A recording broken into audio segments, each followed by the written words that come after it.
No vídeo de hoje a gente vai ver a resenha de Brás Cubas.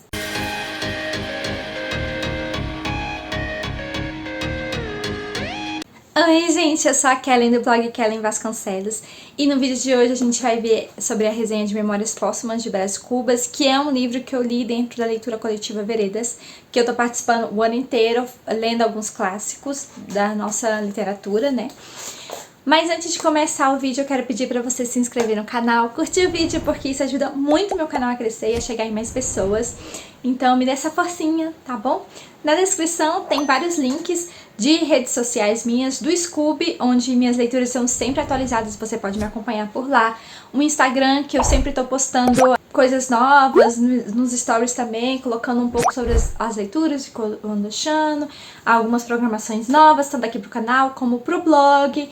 E no Twitter eu só dou umas tweetadinhas lá. Então se você quiser me acompanhar lá também, tá bom? Então vamos começar. O livro de Machado de Assis, de Memórias Póstumas de Brás Cubas, foi a minha primeira leitura deste livro dele.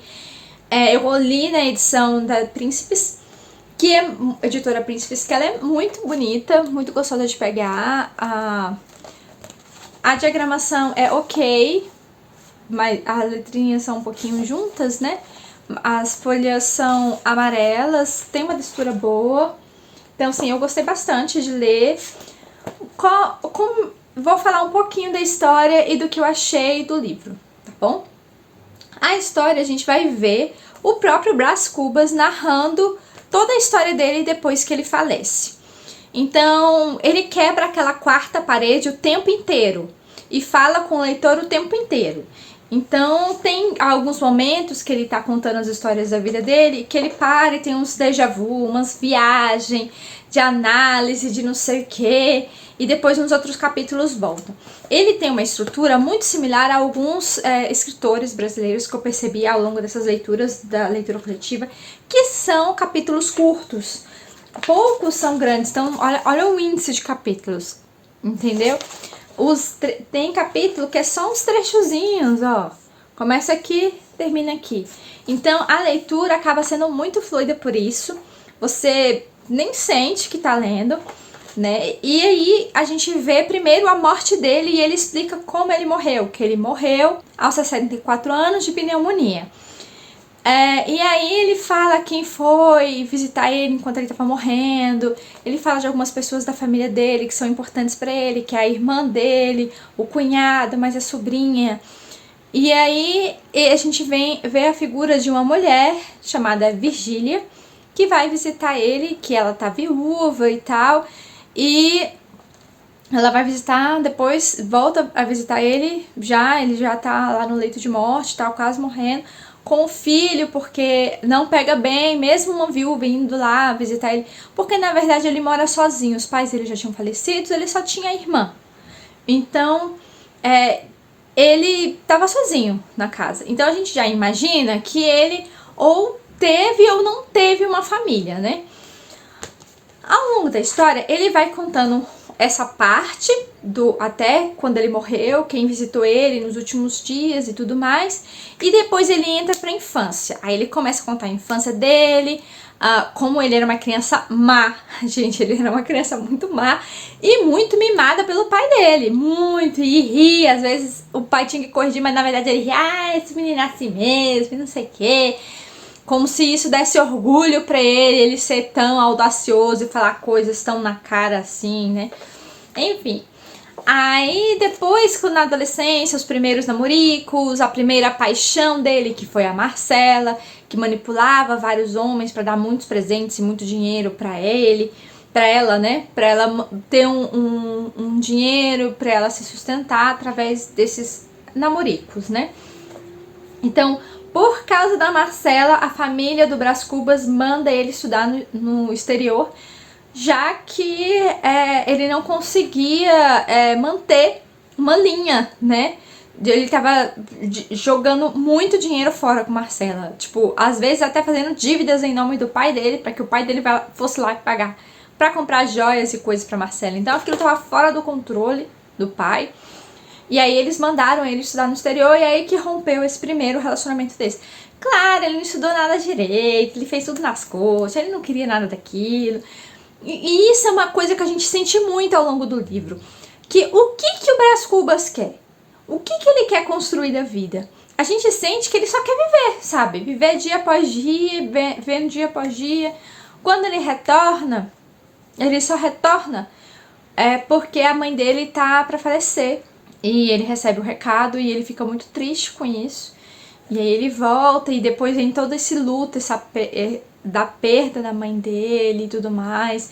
E aí ele acaba conhecendo outras pessoas do ambiente, começa a se familiarizar, começa a se interessar por outras garotas e tal. Até que o pai dele faz um plano pra vida dele.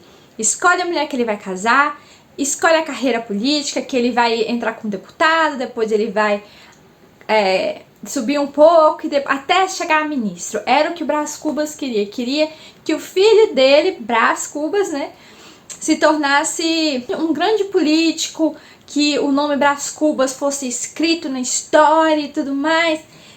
Aí a gente tem uma série de situações e é nesse momento que ele vai conhecer a dama que o pai tinha separado para ele, que é a Virgília, que ele fica encantado com ela e tudo mais. Ele realmente começa a abraçar aquela ideia, mas eu não vou contar o que dá errado, mas dá tudo errado e ele acaba não casando com Virgília. E aí ele não tem o caminho político que o pai estava desejando pra ele. Então, tipo, tudo que o pai planejou pro filho não estava acontecendo. E o pai cai num desgosto absurdo. Muito, muito grande. E é aí que ele acaba falecendo. E aí o Brás Cubas está por sua conta. Nisso rola várias brigas de família dele com a irmã dele, que é a Sara. Sara? Não. A Sara é a sobrinha. Dele com a irmã dele, que é a Sabina. Por causa de itens de família. Gente, essas coisas de família. Então esse livro, querendo ou não, ele retrata muito a história da família do Brás Cubas. Não só a história do Brás Cubas em si. E também tem uma figura muito importante, que é o amigo dele, Quincas Borba. Ele aparece uma pontinha no início e depois, do meio pro fim, ele aparece com muita força, o Quincas Borba. E através desse amigo dele que tem a entrada do humanitismo dentro dessa história. Então, é uma história que mostra que, tipo, o Brás Cubas não tinha objetivo nenhum de vida. Ele só foi se deixando levar pelas coisas, cuidando das propriedades da família e vivendo do dinheiro das propriedades da família. Então ele, sabe, é muito complicado porque ele tenta fazer algumas coisas e não dá certo. Ele tenta fazer outras coisas e não dá certo.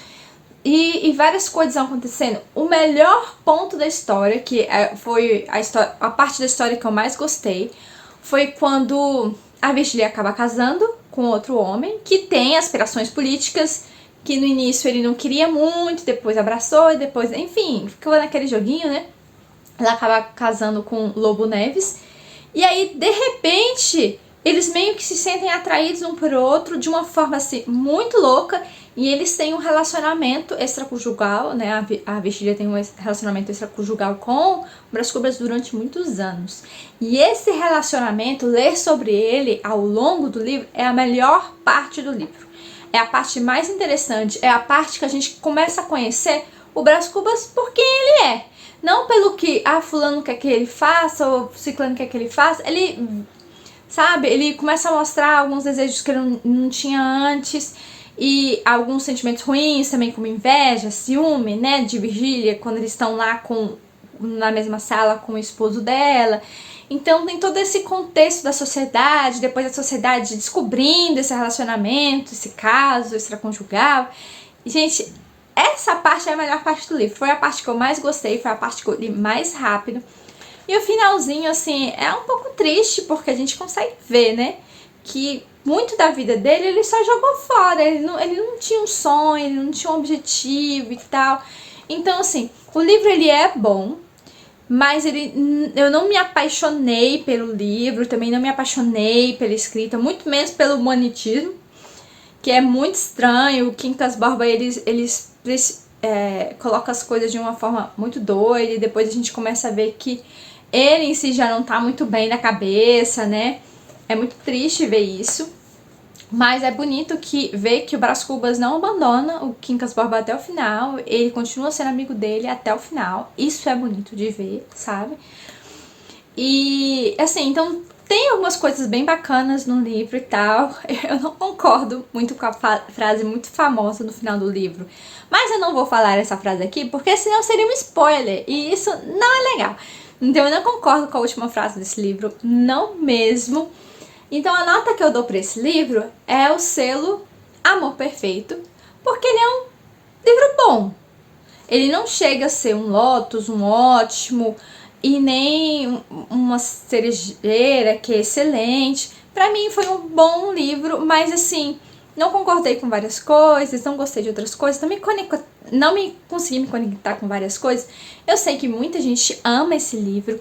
Eu acho que de todos os que eu li até agora, que agora só falta o Curtiço para ler, né, da leitura coletiva Veredas esse ano. De todos que eu li esse ano, esse foi o mais fraco na minha opinião. Mas eu sei que tem gente que é apaixonada por esse livro, então me perdoem porque eu não consegui me conectar tão bem com esse livro como outras pessoas.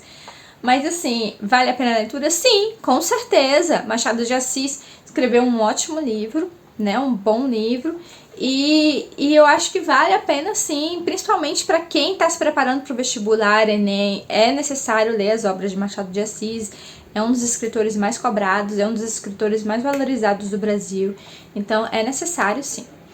Então é isso, gente. Me contem nos comentários se você já leu esse livro, o que você acha, se você quer comentar algo sobre algum personagem em particular. O personagem que eu mais gostei desse livro foi a Virgília, porque ela fez...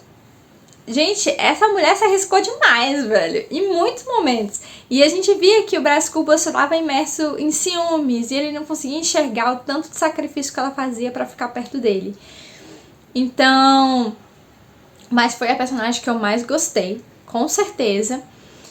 E sim, eu aconselho a leitura, tá? Eu só não me apaixonei pelo livro, mas o livro é um bom livro, tá bom? Tchau, gente. Até o próximo vídeo.